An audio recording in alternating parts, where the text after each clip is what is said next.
할렐루야. 우리 옆 사람하고 인사합시다. 날마다 감사하며 살아갑시다. 인사하세요. 날마다 감사하며 살아갑시다. 아멘. 오늘은 추수감사주일입니다. 하나님께서 지난 1년 동안 우리를 지켜주신 그 은혜, 우리 가정을 지켜주시고 우리의 자녀들, 자손들을 지켜주시고 또한 우리의 사업장과 우리의 기업, 또한 우리의 일터를, 이 대한민국을 지켜주신 그 은혜를 기억하고 주의 몸된 교회, 우리 금산 장로교회를 지켜주신 그 은혜를 기억하며 하나님께 감사할 수 있는 저와 여러분 모두가 되기를 예수님 이름으로 축원합니다. 여러분, 구약에 등장하는 인물 중에 유명한 인물 하나, 다니엘이라는 사람이 있습니다.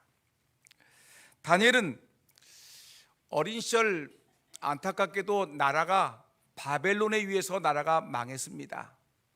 그래서 어린 소년 때에 바벨론으로 질질 끌려가는 포로 신세가 되었습니다. 여러분, 포로 신세 얼마나 비참합니까? 인권도 없고 아무런 보장도 제공하지 못하는 이 바벨론에 끌려갔는데, 여러분, 이 다니엘은 지혜로운 소년이었었고 하나님을 신실하게 믿는 신실한 믿음의 젊은이였기에 하나님이 그에게 복을 주어서 포로 생활 중에서도 승승장구해서 바벨론 나라의 여러분 국무총리가 되었습니다. 황제, 바벨론 황제 바로 아래 제2인자 총리가 되어서 나라를 다스리는 인물이 되었습니다. 여러분, 근데 이 바벨론 나라가 무너지게 되었습니다. 망하게 되었는데, 근데 이 바벨론 나라가 망하면서 메데라는 나라와 바사, 페르시아라는 나라로 둘로 나라가 쪼개지게 되었는데, 이때 이 다니엘은 메데 나라의 또한 국무총리가 되었습니다. 여러분, 다니엘은 사람이 얼마나 정결하고 얼마나 신실하고 얼마만큼 여러분 흠이 없는 사람인지, 나라의 정권이 바뀌고 뿌리가 뽑힌 그런 가운데서도 거기서 살아남아서 황제 다음 가는 이런 제2인자 국무총리가 된 것입니다. 이렇게 승승장구하는데 잘 나가는 데는 반드시 장애물이 있고 암초가 있는 것입니다. 바벨론에서 총리가 되었고 메데 바사 왕국에서 여러분 총리가 되어서 승승장구하는 이 다니엘을 시기하고 질투하는 사람이 있었습니다. 여러분, 어느 곳에 가든지 잘 나가는 사람이 있으면, 또한 승승장구하는 사람이 있으면 그 사람을 어떻게 하든지 그 자리에서 끌어내리려고 하는 이런 악한 사람들이 존재하는 것입니다. 잘 나가는 사람을 격려하고 칭찬해서 더 잘하게 하는 것이 아니라, 잘 나가는 사람이 있으면 어떻게 하든지 흠을 잡아서 끌어내려서 짓밟고 괴롭히는 것이 사람의 심리인 것 같습니다. 다니엘이 정말 한참 잘 나가고 있는데 모든 사람들의 존경과 왕의 인정을 받고 총애를 받고 있는데, 시기하고 질투하는 사람들이 나타나 가지고 어떻게 하면 다니엘을 죽일까? 어떻게 하면 다니엘을 끌어낼 수 있을까? 어떻게 하면 다니엘을 비참하게 만들 수 있을까? 골몰하고 있었던 사람들이 있었습니다.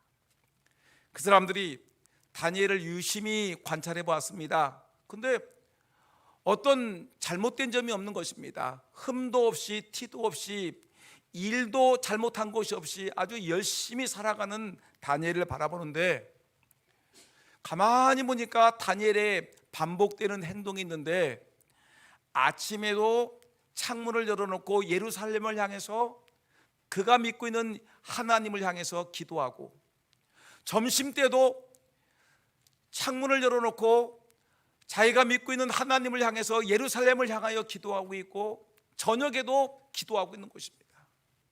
하루에 3번씩 예루살렘을 향해서 기도하고 있는 이 다니엘을 어떻게 하면 저거를 꼬투리 잡아서 이 다니엘을 죽일까라고 고민하던 이 사람들이 박수를 치게 되었습니다.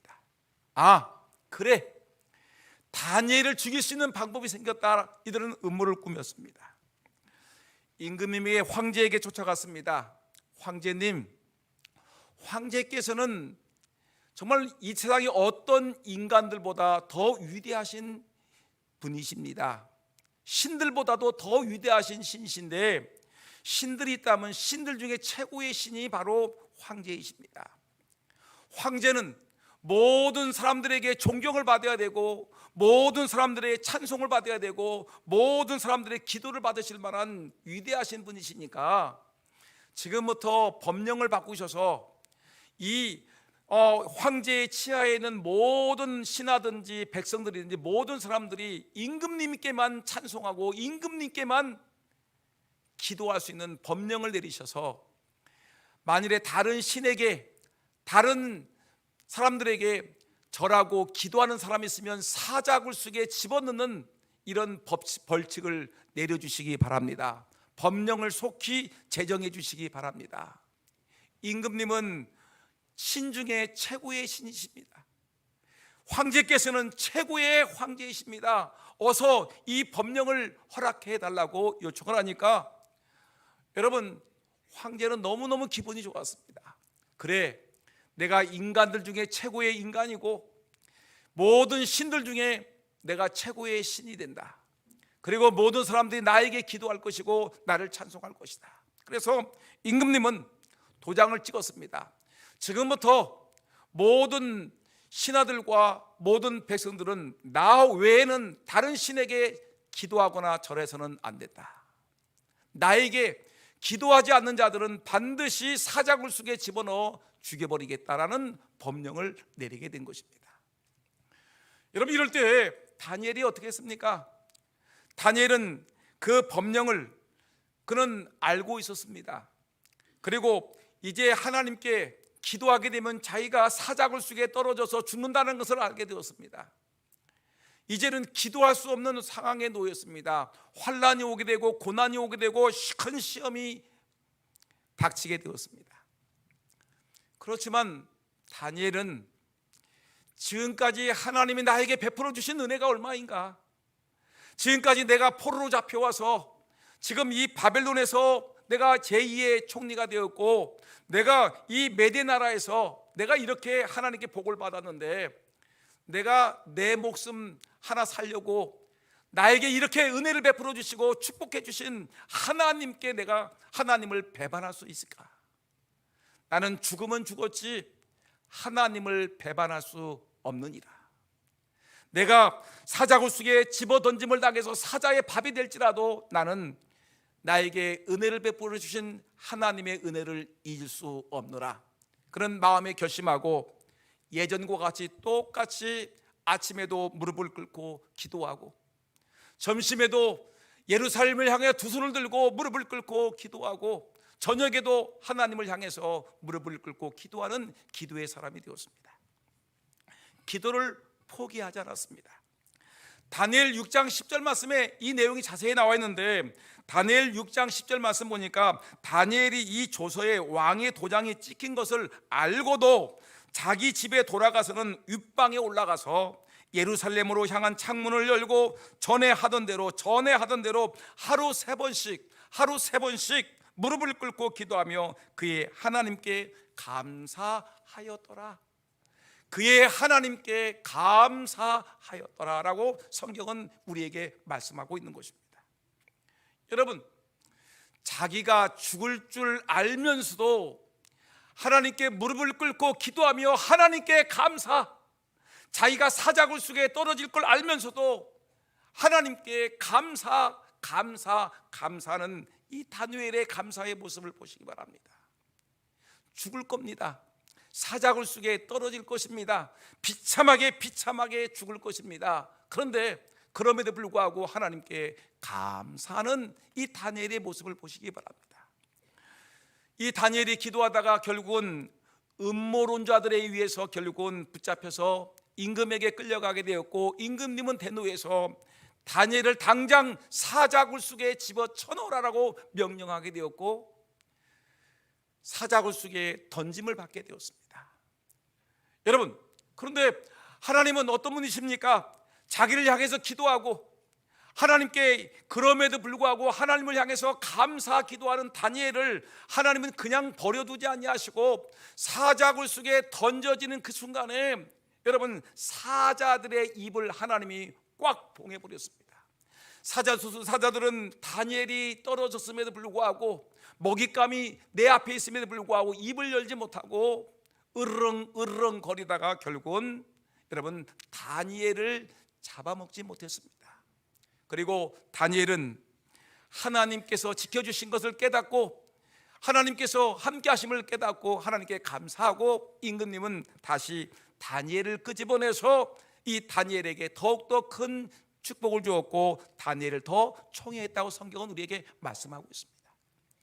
여러분, 환난이 와도 핍박이 와도 속상한 일 만나도 괴로운 일 만나도 장애물이 만날지라도 그럼에도 불구하고 감사를 잊지 않는 저와 여러분 모두가 되기를 예수님의 이름으로 축원합니다. 감사의 사람이 되기를 다시 한번 소원합니다. 신약성경에 보니까 또 하나 있는데 누가복음 17장 11절 이하를 보게 되면 10명의 나병 환자들의 얘기가 나옵니다. 나병 환자, 지금 말로는 한센시병이라고 얘기를 하죠. 문둥병자를 얘기합니다. 근데 이들이 나병을 걸리게 되면 그 인생이 비참하지 않겠습니까? 하루 자고 나면 손가락 하나가 떨어져 나가 있고 하룻밤 자고 나면 골마든 고름이 질질 나오던 이 팔에서 팔목이 뚝 떨어져 나가 있고 하룻밤 자고 나면 귀가 떨어져 나가고 하룻밤 자고 나면 눈알이 뽑혀 있고 하룻밤 지나고 나면 코가 떨어져 나가고 콧구멍만 나와 있습니다. 이런 비참한 인생을 살아가는 것이 문둥병 환자, 나병 환자라는 것입니다. 이들이 10명의 사람들이 성 밖에서 살고 있다가 예수님이 오신다는 소식을 듣고 예수님에 대한 소문을 들었습니다. 야, 그 다윗의 자손 예수는 정말 하나님의 아들이래. 근데 그 하나님의 아들 예수님을 만나기만 하면은 그 예수님께서 우리의 죽은 자도 살리실 뿐만 아니라 우리의 나병 환자도 하나님이 고쳐주신다는 거야. 우리 예수님을 만나러 갑시다. 10명의 나병 환자들이 모여들기 시작했습니다. 그리고 이 나병 환자들은 정상인들과 건강한 사람들을 가까이 만날 수 없기 때문에 저 멀리서 예수님을 바라보면서 소리 지르기 시작했습니다. 예수님, 예수님, 다윗의 자손 예수여, 예수여, 우리를 불쌍히 여겨 주옵소서. 우리가 지금 문둥병이 걸려서 고통을 당하고 있습니다. 우리의 질병을, 내 병을 고쳐달라고 예수님을 향해서 예수님, 우리를 불쌍히 여겨 주셔서 이 문둥병에서 우리를 고쳐달라고 눈물을 흘리며 소리를 지릅니다. 예수님은 사랑의 하나님이시고요, 우리의 병을 치료하시기를 기뻐하시는 주님이시고요, 우리의 기도를 응답하시는 예수님이시기 때문에 예수님은 그들의 모습을 보고 불쌍히 여기셔서 예수님께서 그 자리에서 말씀하셨습니다. 10명의 나병 환자들에게 예수님이 선언하시기를 너희들의 병이 고침을 받을 것이다. 이제 가서 제사장에 가서 너희들의 치료된 몸을 보이라라고 예수님이 말씀하시니까 이 나병 환자들은 10명의 사람들은 제사장에게로 달려갑니다. 왜 제사장이 달려가냐면 그 당시에 의사가 있었고 병원 있는 게 아니니까 그 당시에 제사장이 그 문둥병자들의 몸의 상태를 보고서 그들의 몸의 상태가 건강하게 되면 나았다라고 인정해주면 그것이 나아진 것이고요, 나병 환자를 바라볼 때 제사장이 바라볼 때 아직도 문제가 있다면 아직도 너는 환자라고 얘기하게 되면 또는 이 사람은 또 이 나병 환자 살고 있는 움막집에 들어갈 수밖에 없는 것입니다. 그런데 이들이 지금 예수님의 손을 들고 피고름이 흐르고 손가락이 떨어지는 그런 와중 속에서 예수님의 말씀을 듣고 제사장을 향해서 막 가는 동인데 자기들의 몸에 느끼기 시작했습니다. 고름이 멈추고 손가락에 떨어지려고 하는 그 손가락이 제자리에 안개 서게 되고, 그리고 자기들이 몸을 가만히 바라봐도 막 고름이 나고 몸에 상처가 있고 아프던 그 몸들이 점점 깨끗하게 치료되는 모습을 보이는 것입니다. 기적입니다. 어떤 의사도 고칠 수 없었습니다. 어떤 의학도 고칠 수 없는 그런 모습인데 예수님이 말씀 한마디에 그들의 문둥병 환자들이 깨끗함을 받는 그 놀라운 모습을 이들은 경험하게 되었습니다. 이들은 소리쳤습니다. 야, 내 몸이 정상이다. 피고름이 나오지 않는다. 내가 이제 내 몸에서 고름이 나오지 않고 내 몸에서 상처 입은 부분이 아물렀어 하면서 보니까 정말로 옷을 걷어봐도 내 몸이 깨끗하니까 이들은 환호를 지릅니다. 이제 나는 이제 정상인이 되었다라고 소리를 지르고 기뻐하면서 이들은 모두 자기의 몸이 치료된 것을 기뻐하면서 이리 뛰고 저리 뛰면서 다 흩어져 나갔습니다. 근데 10명의 문둥병 환자 중에서 한 사람, 유대인들이 제일 싫어하는 사마리아 사람 한 사람이 자기의 몸이 깨끗하게 치료된 것을 보고 제사장으로 가고 세상 사람들이 달려가고 가족들에게 달려가기를 멈추고 그는 돌아와서 예수님의 무릎 앞에 그 발 앞에 무릎을 꿇고 엎드리면서 기도합니다. 예수님 감사합니다. 나의 이 나병을 고쳐주시니 예수님 감사합니다. 성경 말씀 보니까 예수님께서는 그에게 놀라운 축복의 길을 열어주십니다. 누가복음 17장 19절 말씀 보니까 고침받고 예수님께 돌아와서 감사 인사하는 이 환자에게 말하기를 그에게 이르시되 일어나 가라 내 믿음이 너를 구원하였느니라. 일어나 가라 내 믿음이 너를 구원하였느니라. 일어나 가라. 여러분, 일어나 가라는 말은 뭐냐면 이제 나에게 너희가 감사하고 나에게 감사의 인사를 했으니까 일어나 가라. 너는 이제 내 믿음이 너를 구원하였느니라. 너는 문둥병만 고침받은 육체의 질병만 치료된 것이 아니라 네 죄 많은 너의 영혼도 예수님의 십자가의 은혜와 보혈로 예수님의 사랑으로 너의 영혼까지 깨끗하게 치료받았느니라. 여러분, 하나님께 감사할 줄 아는 사람들은 육체의 질병도 치료받고 영혼의 질병도 깨끗하게 치료될 줄 분명히 믿습니다. 여러분들 날마다 하나님께 감사하며 살아감으로 말미암아 여러분들의 속상한 일, 아픈 일, 괴로운 일, 답답한 일, 장애물도 해결될 뿐만 아니라 여러분들의 영혼의 기도 제목도 하나님의 은혜 가운데 깨끗하게 해결되는 은혜 받는 감사할 수 있는 저와 여러분 모두가 되기를 예수님의 이름으로 축복합니다. 여러분, 감사는 하나님의 위대한 능력을 체험하는 원동력이 됩니다. 감사는 축복의 문을 여는 열쇠가 될 줄 믿습니다. 감사는 하나님의 초자연적인 역사를 경험하는 기회가 될 줄 분명히 믿습니다. 감사가 우리의 축복의 길이라는 것입니다. 여러분, 세상 사람들을 감사로 따지면 네 종류의 사람들이 있습니다. 첫째는 받은 은혜를 잊어버리는 사람입니다. 화장실 갈 때와 나올 때가 사람들의 마음이 다르다고 얘기하죠. 하나님께 기도할 때는, 어려운 일 당해서 기도할 때는 하나님 살려주세요 라고 기도하면서 어떡합니까? 막 눈물을 쏟으며 기도하고 금식도 하고 예배 시간 한 번도 안 빠지고 열심을 다해서 막 하나님 앞에 충성을 다짐하고 헌신을 다짐하고 서원하고 하나님 은혜 주세요, 내 기도만 응답되면 하나님 내가 죽도록 충성하겠습니다라고 여러분 이렇게 열심을 내는데, 근데 화장실 갈 때는 그랬는데 화장실 갔다 나오니까 시원하니까 하나님 제가 언제 예배 나온다고 그랬어요? 하나님 언제 내가 하나님께 선을 갚는다고 얘기했어요? 하나님 내가 언제 이제는 절대로 일제로 하나님 앞에 충성하고 불평하지 않는다고 얘기했어요? 언제 그랬어요 제가? 여러분, 사람의 마음이라는 것은 이렇습니다. 받은 은혜를 잊어버리는 사람인데 시편 103편 2절과 3절에서 이렇게 얘기하고 있습니다. 한번 읽어볼까요? 시작. 내 영혼아 여호와를 송축하며 그의 모든 은택을 잊지 말지어다. 그가 내 모든 죄악을 사하시며 내 모든 병을 고치시며. 여러분 보세요. 내 영혼아 여호와를 송축하라. 그의 모든 은택을 잊지 말지어다. 그의 모든 은택을, 하나님이 나에게 구원해 주신 거, 내 병을 고쳐 주신 거, 내가 이렇게 오늘까지 살만한 그 모든 은택을 잊지 말지어다. 그가 내 모든 죄악을 사하셨다. 그가 내 모든 병을 고치셨다. 내 모든 문제를 해결해 주셨는데 그 은혜를 잊지 말지어다. 근데 우리는 어떻습니까? 잊어먹고 살아간 사람들이 너무나 많다는 것입니다. 여러분, 은혜를 잊어먹지 않기를 다시 한번 진심으로 소원하며 감사하며 살기를 소원합니다. 두 번째, 어떤 사람들이 있느냐면 받은 은혜를 배반하는 사람이 있습니다. 받은 은혜를 배반하는 사람이 있는데, 제가 지금부터 20년 전 제가 교회를 개척하고 얼마 있는데, 그때 우리 대한민국에 엄청난 뉴스거리가 있었는데, 제가 지금도 기억하고 있습니다. 2004년입니다.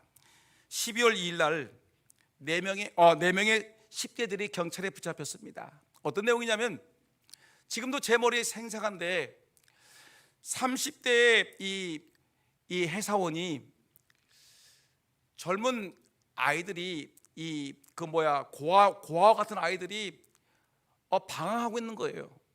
그래서 물어봤더니 얘들이 얘기하기를, 10대들이 우리는 고아인데요, 갈 데가 없어요. 그러니까 이 회사원이 불쌍히 여겨서 자기 돈을 빌려가지고 이들에게 집을 얻어줬습니다. 너희들 추운데 고생한다 하고서 선한 마음을 가지고 이들에게 집을 얻어줬어요. 근데 이 10대들이 어떻게 했냐면, 이 아저씨를 불러다가 감금해 놓고 두들겨 팹니다.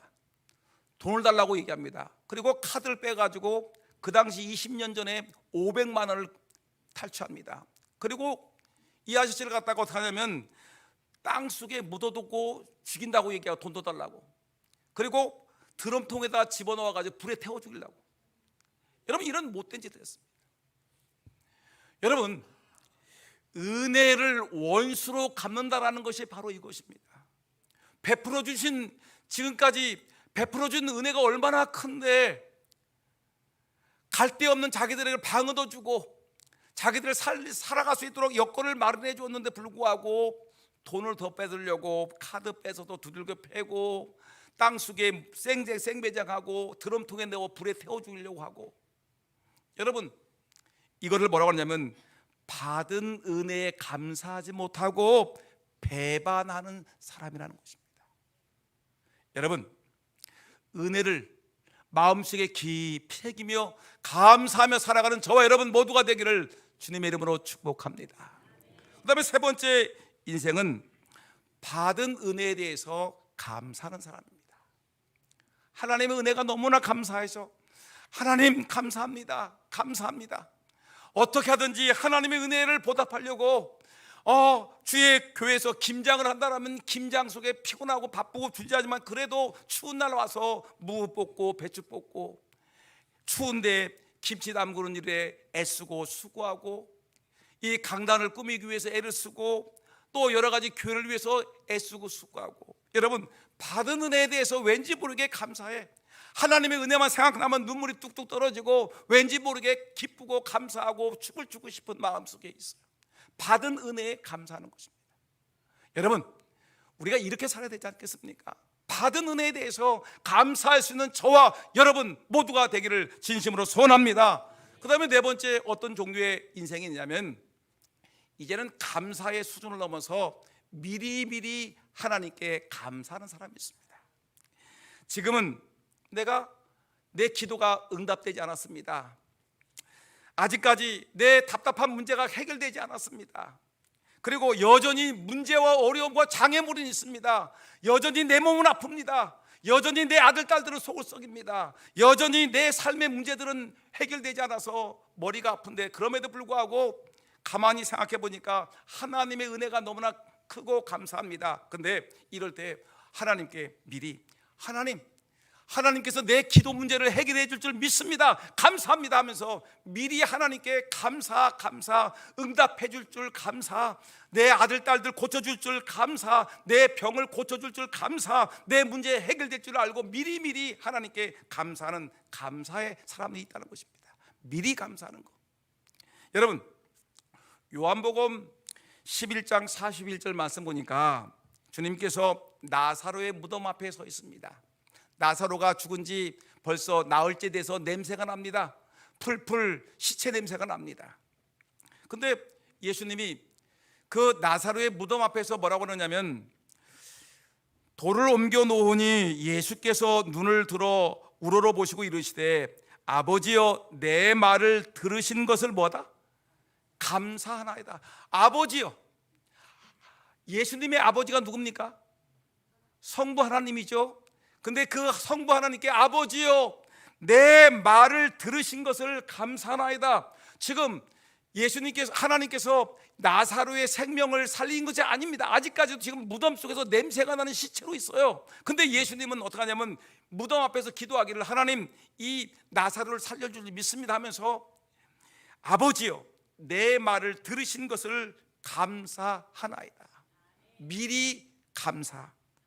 죽은 지 나흘이 되는 나사로가 다시 살아날 줄 믿고, 하나님 내 말을 들으신 것을 믿고 미리 감사. 여러분, 바로 이것이 정말 진정한 예수 믿는 믿음의 성도이고, 이것을 바라보면서 큰 믿음이라고 성경은 우리에게 말씀하고 있는 것입니다. 미리 감사할 수 있는 우리 모두가 되기를 예수 이름으로 축원합니다. 오늘은 무슨 날입니까?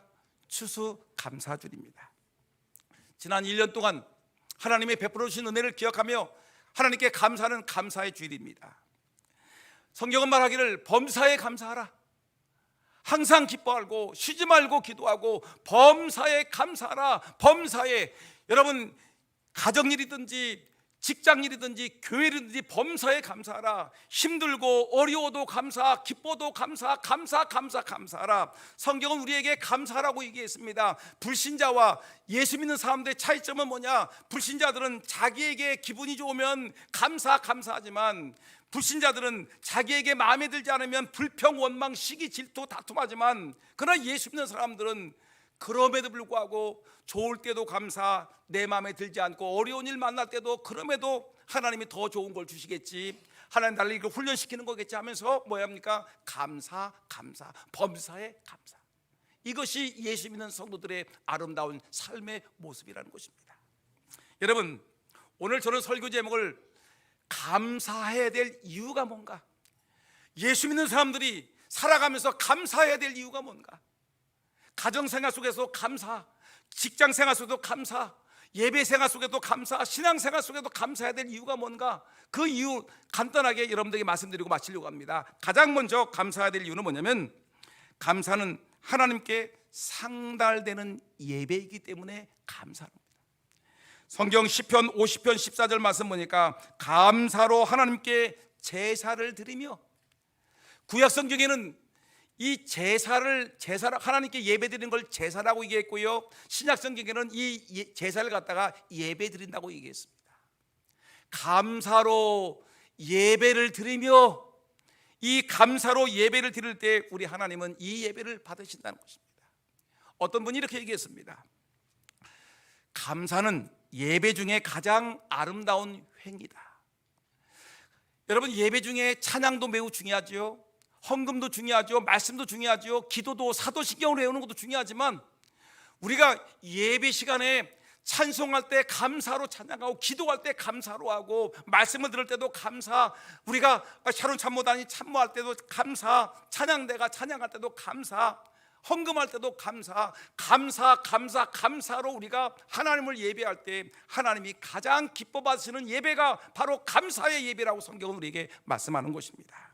여러분, 시편 95편 2절 말씀 보니까 우리가 감사함으로 그 앞에 나아가며 시를 지어 즐거이 그를 노래하자. 우리가 감사함으로 그 앞에 나아가자. 감사함으로 하나님 앞에 나아가자. 감사함으로 하나님을 찬양하자. 감사함으로 하나님께 기도하자. 감사함으로 하나님께 영광 돌리자. 감사. 이것이 우리에게 중요하다는 것입니다. 여러분, 두 번째, 지금 시간이 많이 가려니까 확 끊어버리고, 두 번째 감사할 이유는 뭐냐면 환난 날에 우리를 건져주시기 때문에 그렇습니다. 감사하게 되면 환난 날에 우리를 건져주시는데, 시편 50편 15절 오늘 본문 말씀 시작. 환난 날에 나를 부르라. 내가 너를 건지리니 내가 나를 영화롭게 하리로다. 환난 날에 나를 부르라. 이 말은 뭐냐면, 부르란 말은 기도하라는 얘기입니다. 환난 날에 감사의 제사를 드리며 하나님께 부르짖으라. 그러면 하나님께서 그 기도를, 감사를 들으신다고 우리에게 말씀하고 있습니다. 여러분, 환난 날에 나를 부르라. 지난주에 우리가 설교 시간에 들었죠. 여호사밧 임금님이 하나님을 잘 섬기던 사람이었는데 갑자기 나라가 큰 역경을 만났습니다. 그 유다 나라 왕 주변에 그 연합군들이 만들어 가지고 지금 남쪽 유다 왕국을 침공해 온 곳입니다.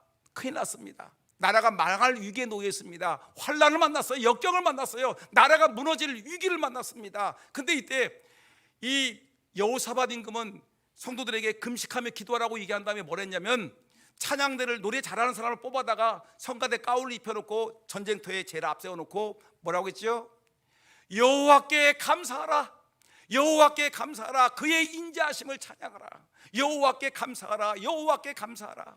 여러분, 환난 날에 미리 하나님께 감사했더니 이 여호사밧 임금님이 이끌고 있는 유다 군사들은 적군과 싸워서 화살 한 방 쏘지 아니하고 방패 한 번 휘둘르지 아니하고 칼 한 번 휘둘르지 아니하고 그 큰 무리와 같이 바닷가의 모래알 같은 그 엄청난 군사들을 여러분 멸절시키고 승리했다고 성경은 선언하고 있습니다. 환난 날에 뭐하라? 감사하자. 환난 날에 감사하는 우리 모두가 되기를 주의 이름으로 축원합니다. 마지막 하나만 더 보겠습니다. 감사하는 삶을 이유는 뭐냐? 기도의 응답이 빠르기 때문에 그렇습니다. 감사하십시오. 여러분들 기도가 하나님 은혜 가운데 급행열차와 같이 강력하게 기도가 응답될 줄 믿습니다. 시편 50편 14절 15절 다시 한번 읽습니다. 감사로 하나님께 제사를 드리며 지존하신 이에게 내 소원을 갚으며 환난 날에 나를 부르라. 내가 너를 건지리니 내가 나를 영화롭게 하리로다. 감사하십시오. 감사하게 되면 하나님께서 우리의 기도를, 환난 날에 우리의 기도를 응답하시고 기도의 응답이 있다고 우리에게 말씀하고 있습니다. 우리가 잘 알고 있는 빌립보서 4장 6절 말씀, 아무것도 염려하지 말고 다만 모든 일에 기도와 간구로 너희 구할 것을 뭐하라? 감사함으로 하나님께 아뢰라. 그리하면 모든 지각에 뛰어난 하나님의 평강이 그리스도 예수 안에서 너희 마음과 생각을 지키시리라. 감사하라. 하나님께서 내 기도를 응답하신다. 이 말씀을 마음에 기억하면서 추수감사절입니다. 여러분 마음껏 하나님께 감사하고 오늘 하루만이라도 여러분, 아니 오늘 하루만이 아니라 남은 인생 여러분 불평하기보다는 감사하고 투덜거리기보다는 기뻐하고 감사할 수 있는 저와 여러분 모두가 되기를 예수 이름으로 축원합니다.